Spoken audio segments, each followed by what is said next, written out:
আসসালামু আলাইকুম। Real village cooking চ্যানেলে সবাইকে ওয়েলকাম জানাচ্ছি। আজকে আমি বানাবো আলু পেঁয়াজি। খুবই টেস্টি একটা রেসিপি, চায়ের সঙ্গে খেতে খুবই ভালো লাগবে। এখানে আমি একটা বড় সাইজের আলু নিয়ে নিয়েছি, ভালো করে ধুয়ে ছাল ছাড়িয়ে পরিষ্কার করে নিয়েছি। এইভাবে গ্রেটারের সাহায্যে ভালোভাবে চাপ দিয়ে নিচে পর্যন্ত টানতে হবে, তাহলে আলুর যে এগুলো বড় বড় হবে। এই দেখুন, আমি দেখাচ্ছি, এই দেখুন সাইজটা ঠিক এইরকম হবে। আমি আলুটাকে ভালোভাবে গ্রেট করে নিচ্ছি। এবার একটা আমি ধুয়ে ভালো করে পরিষ্কার করে নেব। ভালো করে ধুয়ে জল ঝরিয়ে পরিষ্কার করে নিয়েছি। এবার এর মধ্যে আমি কিছু মশলা অ্যাড করব। ভালো করে চাপ দিয়ে জলটা ঝরিয়ে নিতে হবে। এইভাবে নিগড়ে নিচ্ছি। এই দেখুন, খুব সুন্দর ঝরঝরে হয়ে গেছে। এবার এর মধ্যে দিয়ে দিচ্ছি একটা কাঁচা লঙ্কা কুচি, দিয়ে দিচ্ছি ধনেপাতা কুচি, হলুদের গুঁড়ো হাফ চামচ পরিমাণ, লাল লঙ্কা গুঁড়ো হাফ চামচ পরিমাণ দিয়ে দিলাম, লবণ দিয়ে দিচ্ছি 1 চামচ, এবং আদা আমি গ্রেট করে দিয়ে দিচ্ছি। একটা ছোট সাইজের আদা নিয়ে এইভাবে গ্রেট করে দিয়ে দিলাম। এতে আদা দিলে স্বাদটা ভালো আসবে, খেতে খুবই ভালো লাগবে।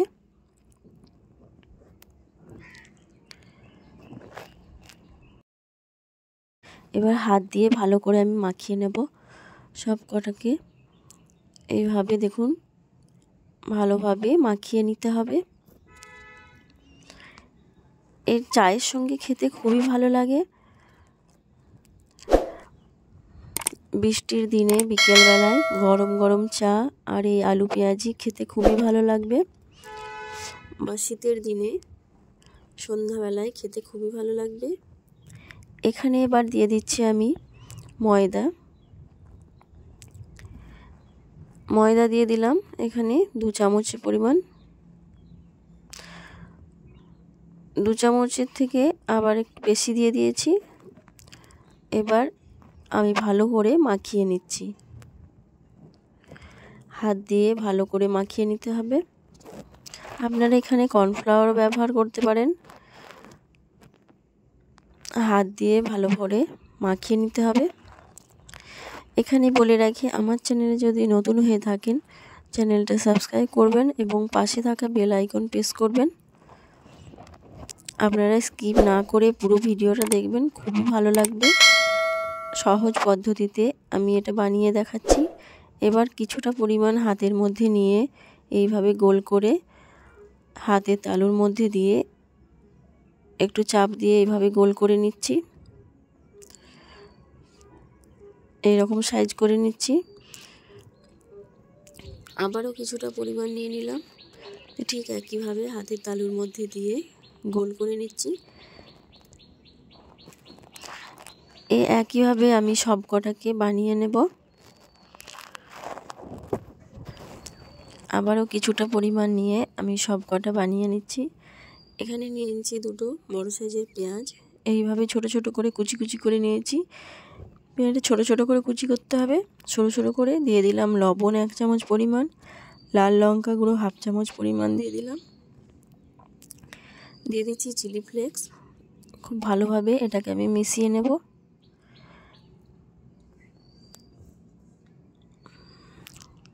এখানে আমি রেড চিলি পাউডারটা ব্যবহার করেছি, এতে কালারটা খুব ভালো আসবে।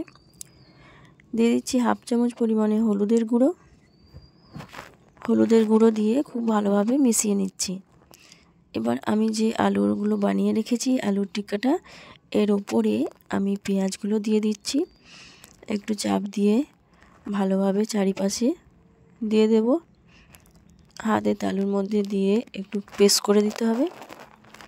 এইভাবে চারপাশটা খুব ভালোভাবে সেট করে দিতে হবে।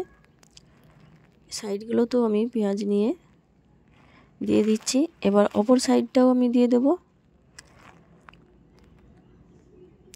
অপর সাইডটা উল্টে এই সাইডেও দিয়ে দিচ্ছি। এইভাবে চারিপাশে পেঁয়াজের টুকরোগুলো লাগিয়ে দেব। একটু আলতোভাবে প্রেস করলেই খুব সহজে এটা সেট হয়ে যাবে। এই দেখুন, এইভাবে হাতের তালুর মধ্যে দিয়ে আঙ্গুলের সাহায্যে চাপ দিলেই সহজে এটা সেট হয়ে যাবে। এইভাবে করে আমি বাকি যেগুলো আছে সব কটাকে বানিয়ে নেব।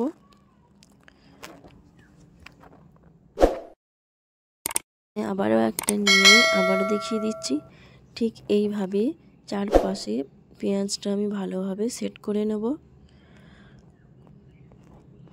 এবার নিয়ে নিচ্ছি এখানে ভেজিটেবল অয়েল। অয়েলটা গরম হয়ে এলে আমি এখানে লো টু মিডিয়াম ফ্লেমে ভেজে নেব। একে একে করে দিয়ে দিচ্ছি। এখানে বেশি আঁচে ভাজা যাবে না, আমি লো টু মিডিয়ামে এখানে ভেজে নেব। এক সাইডটা হয়ে গেলে অপর সাইডটা উল্টে দেব। খুব বেশি নাড়াচাড়া করলে হবে না, আলতোভাবে একটু নেড়ে দিতে হবে। এক সাইডটা হয়ে গেলে অপর সাইডটা উল্টে দিয়েছি। উল্টে পাল্টে আমি এগুলোকে ভেজে নিচ্ছি। এগুলো প্রায় ভাজা হয়ে গেছে, আমি তেল ঝরিয়ে তুলে নিচ্ছি। দেখুন খুব সুন্দর একটা কালার এসেছে। ঠিক একইভাবে বাকি কটাও আমি ভেজে নেব। তেল ঝরিয়ে তুলে নিচ্ছি, একটা প্লেটের মধ্যে সার্ভ করে নিচ্ছি। এই দেখুন খুব সুন্দর হয়েছে, মুচমুচে ক্রিস্পি। একবার খেলে মন ভরবে না, মুখে দিলেই একটা যে মুচমুচে ক্রাঞ্চি ভাব, আবার বারবার খেতে ইচ্ছা করবে। আপনারা চায়ের সঙ্গে সকালে বা বিকালে বানিয়ে দেখবেন, খেতে খুবই ভালো লাগবে। এই দেখুন খুবই মুচমুচে, একবার বাড়িতে ট্রাই করে দেখবেন, খেতে খুবই ভালো লাগবে।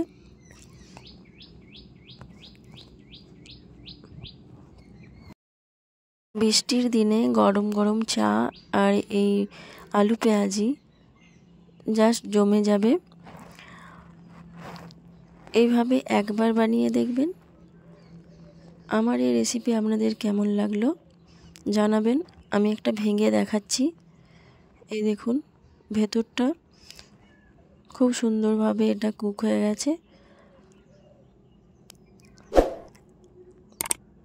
খেতে খুবই ভালো লাগে। তাহলে দেখলেন তো কত অল্প সময়ের মধ্যে এই আলু পেঁয়াজ রেসিপি বানানো যায়, আর বানানো তো খুবই সহজ। ভালো লাগলে চ্যানেলটা সাবস্ক্রাইব করবেন এবং পাশে থাকা বেল আইকন প্রেস করবেন। আজকের রেসিপি এখানেই শেষ করছি।